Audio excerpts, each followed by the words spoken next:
going on, y'all? Jimmy Malcolm here. For those of you stuck around, I appreciate it. It took me a while to get my thoughts together on the series finale of Lost. I have been reading the comments. Most of you seem to thoroughly enjoy it. Those who don't enjoy it don't just dislike it. They hate it. There's a hatred for it.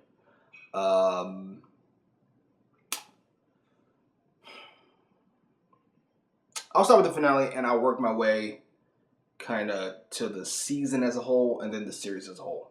Firstly, on the finale, I enjoyed it thoroughly. Not my favorite, wouldn't be one of my favorite episodes, but definitely had some of my favorite moments, namely the callback to Jack and Locke in the Hatch. Jack's Superman punch is ridiculous. Ben and Hurley, Ben and Locke.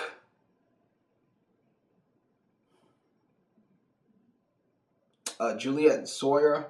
Then, of course, there's the big reveal at the end that they are all, in fact, dead. Now, if I'm interpreting this correctly, I've read some comments saying otherwise, but from what I understood from Christian Shepherd, didn't even realize it the whole time.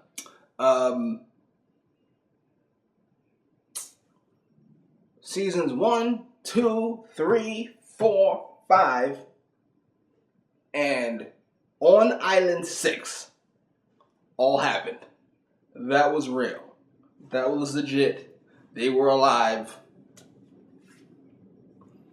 Alternate timeline 6, off island underwater. That was, I don't even know if it's called a dream. I'm not sure what it is. They're all dead, right? If that is the correct way to look at it, I don't feel cheated by that. I won't say I prefer that, but I don't feel cheated by that at all. Now, how the logistics of it all work, I'm never gonna bother to ask, and I don't even really need to know. The show kind of became more and more fantastical as it went along. I feel like they were trying to stay at least somewhat science-based in the beginning. You know, it's dark matter and energy, and this how this works, and because this happened, you know, this, and then towards the end, they were just like, "Fuck it, magic, bitch," and it just sprinkled magic all over it. But again, that didn't bother me. If you say it's magic, it's magic. I bought in. Motherfucker crashed on an island, all of a sudden his legs work. Magic, gotcha. But yeah, it works. Does that mean that the finale and the show as a whole was perfect? Absolutely not. I'm certain if I listen to things that were said in season 6 and then go back and rewatch it from season 1, I'm sure I could poke some holes in this plot. Just, that doesn't work. It makes no sense. How? Thought he couldn't leave. That was Jacob's rules. That's not what this said at all. What? Why? How is he a man? Magic. Whatever. Alright. But the general idea, the general concept of the show works. If you can't poke a plot hole in it immediately, and by you, I mean me, then it works. It works enough for me to let it slide. And most of everything in the finale worked. And in the season worked. Namely, these overarching themes. Jack and Locke's relationship from season 1 all the way to the end. It fits. Jack's arc is fantastic. As is Ben's arc. There were some things I had a problem with. Saeed's arc, I felt like he just became like a side piece. Now, again, we're getting close to the end here. We can't focus on fucking everybody. Some of these guys have got to attach to other elements. Namely Jack and a man in black. So then I didn't hate it, but it still bothered me. Saeed, Claire took a back seat. Sawyer at times took a back seat. But again, we got a cast this big. Not much you can do. Mr. Echo not being in the finale. And Walt, I guess. I don't really care.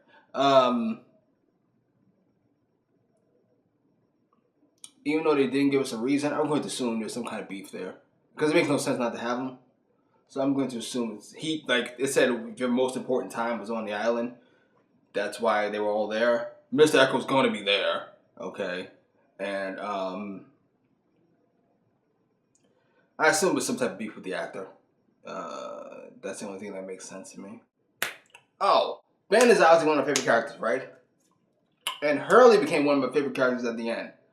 That relationship that ends, apparently, with them being president and vice president of the island is perfection. Because the first time I liked Hurley, where I really was like, wow, I really like Hurley, is when he offers Ben the candy bar.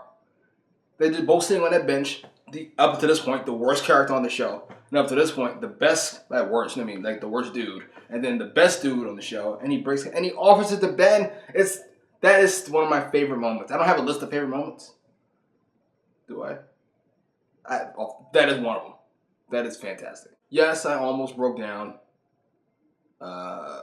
when Ben is talking to Hurley. I couldn't even tell you why until somebody posted that Ben finally got the recognition he's wanted from top dude on the island. Maybe that's what I was feeling.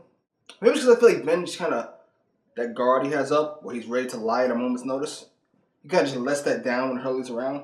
Something about the relationship. I almost broke down with Ben and Locke. That's obvious. That's an obvious one. Why? Because I know Ben felt bad that he killed him. I believed him. Mainly because when he killed Locke, he said something, I'm sorry. Or something like that. There's no need to lie then. The guy's dead. Why couldn't Ben kill Charles Widmore? He couldn't kill him in... I know these thoughts are all over the place, so thank you for sticking around. If you have a comment, I'll read it. Just fucking remind me of what the fuck I was babbling about. Dude, remember when you asked this? This is why. Why couldn't Ben kill Charles Widmore? I think he says that in season 4. But then he kills him in season 6. Is that because Jacob died? Whatever that thing was? Maybe that thing is the same thing that stopped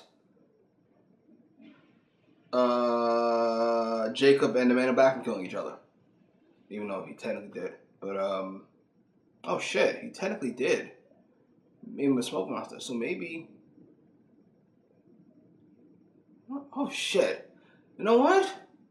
I'm starting to wonder if these things, like, this is like not a commentary on some kind of faith where just because she said that they can't hurt each other made them think they actually couldn't. Because for all intent and purposes, fucking Jacob kills his brother. He throws him down there. Dude is dead and Smoke Monster comes out. As the Smoke Monster just has inherited his body, I guess.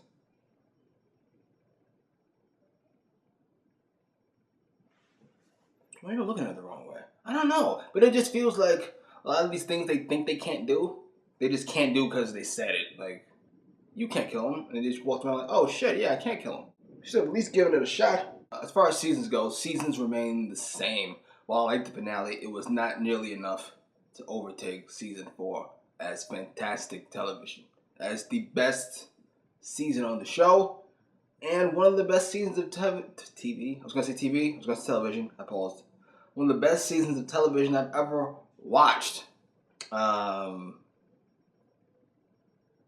It's the Ben Linus show, and he annihilates it. I don't know when he won or was nominated for his Emmy.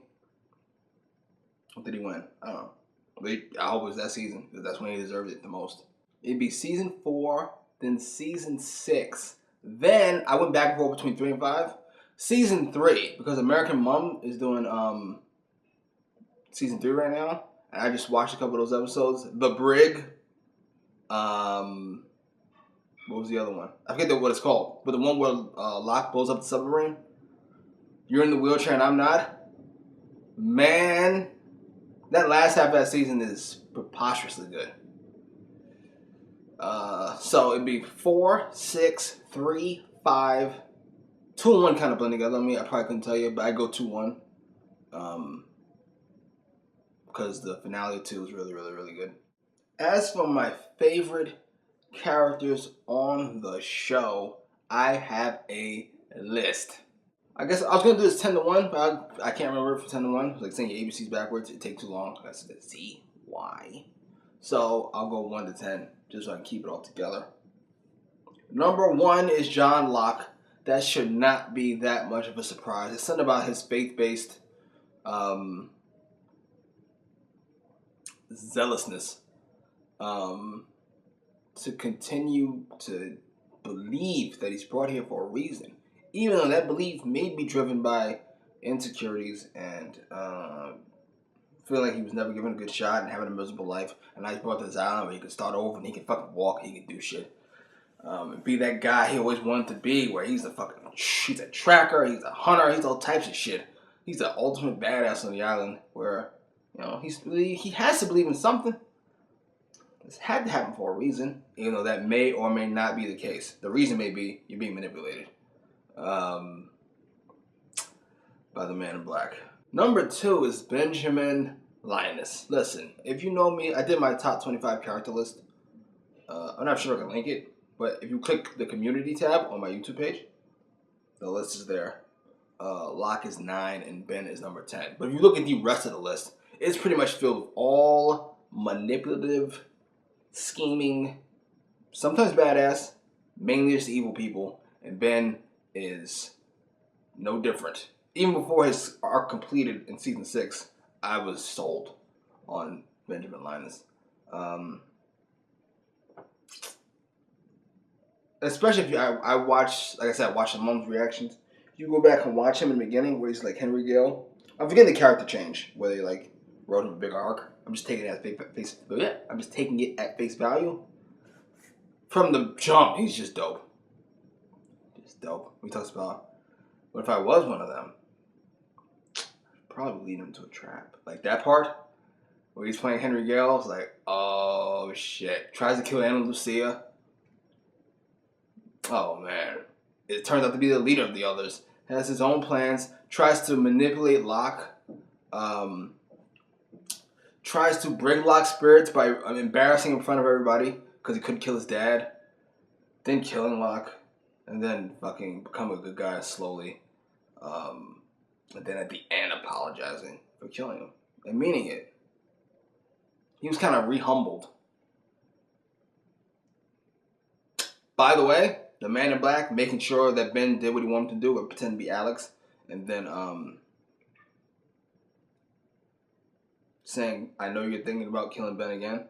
Killing Locke again," which he may not have been. I'm not sure if the Man in Black can read minds. I know he can read your memories, but I'm not sure if he can read like your thoughts.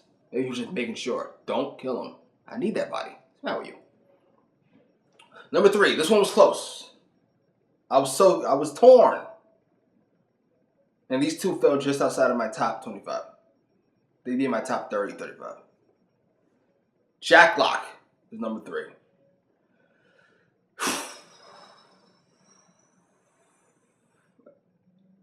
He's had the roughest road here, obviously.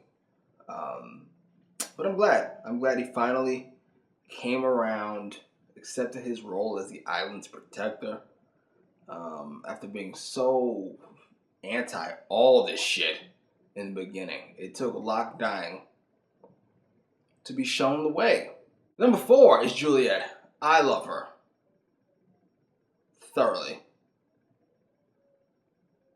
From like this kind of monotonous, boring looking woman in the beginning of season 3, holding Jack hostage. They just peel back the layers of who she is. She's got this constant smirk on her face without actually like smirking. She's violent. At least she can be when necessary. She's a badass. She can be manipulative in her own way. She is a fantastic liar. Where she fucking pretends to be all torn up over Sayid taking Ben to the temple. And then once he leaves, just right back to the fucking face. I love her so much. Her and Sawyer. I love them together. Number 5. This was actually close. And I can't believe he's on the list this high. It's kind of outrageous, all things considered. Hurley. I don't say I hated Hurley in the beginning, but I most certainly was not a fan. But his, charm is charm. Usually earnest, good guy charm doesn't really work on me. In fact, it bothers me.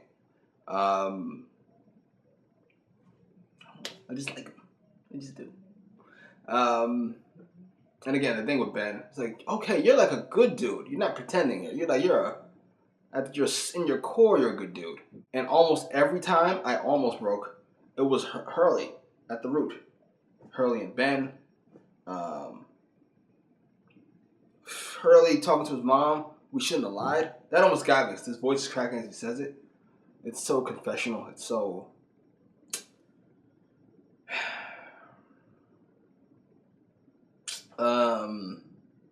That's 5. Number 6 is Sawyer, who you all hyped up as like this goddamn demigod, like the first season of the show, and I was just kind of like, well, I get it.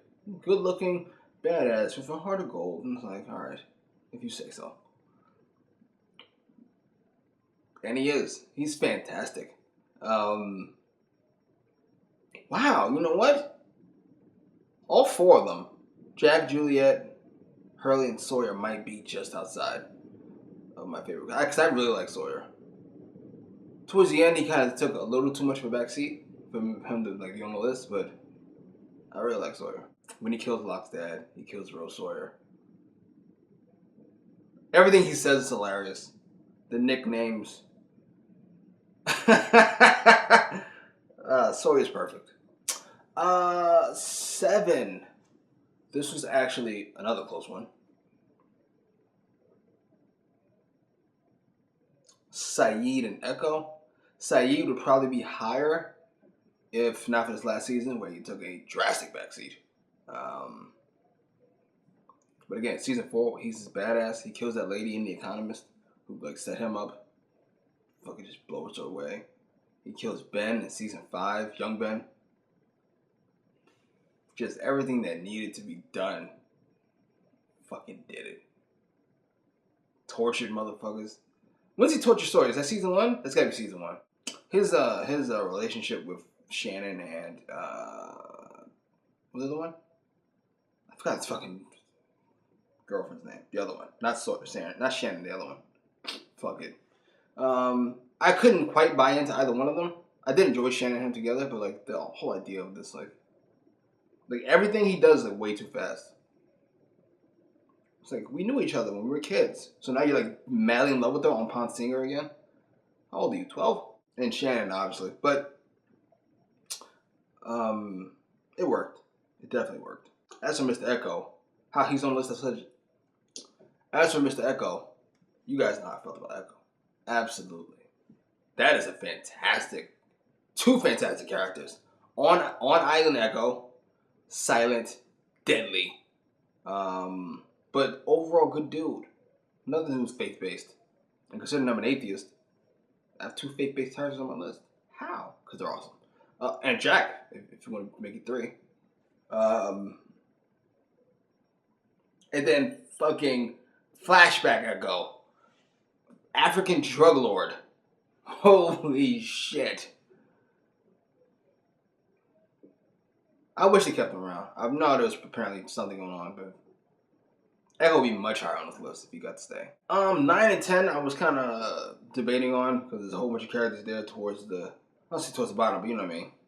Didn't make enough of an impact to be along with the rest. Kind of muddled together. There's Sun. There's the Man in Black. Wasn't around long enough. There's Miles. There's Frank. I'm going with Jin at 9. Another fantastic dude. Felt so bad for that guy. You think he's the asshole in the beginning, and then you just realize, wow, this dude did fucking everything. This dude did everything. He wanted to marry this chick he saw. He fucking asked her dad for permission. Her dad wants him to work for him. He works for him. Fucking, she wants to borrow money, further putting Jin in debt. Jin takes it on without hesitation. He lets people go he's supposed to kill.